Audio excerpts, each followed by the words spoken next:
शुभ सकाळ पिला माने केमिति अच्छा जे आज तुम मानक पई गोटे क्वेश्चन नहीं आछि तुम मानक पई गोटे क्वेश्चन नहीं आछि ऋग वेदर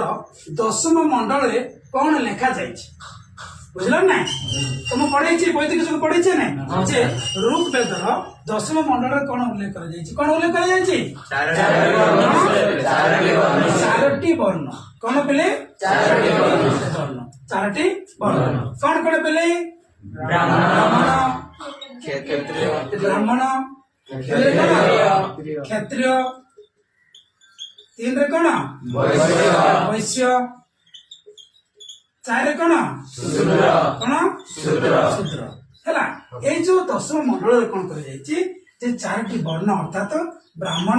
क्षत्रिय वैश्य शूद्र हेले पेले ए जे ब्राह्मण कोन करूची शिक्षक काम करूची को काम शिक्षक काम आ पुरोहित कोन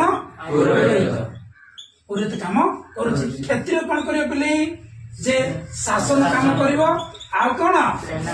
सेना काम करियो कोन काम सेना काम आ वैश्य कोन करियो पेले वाणिज्य व्यवसाय कोन पेले वाणिज्य व्यवसाय करिवो शूद्र कोन करूची ए तीनोटी जाति अछि ना ए तीनोटी जाति कोन करियो से सेवा करियो के शूद्र तीनोटी जाति सेवा करिवो आ कोन करिवो लेबर काम मते करिवो तो काम लेबर काम मते करिवो के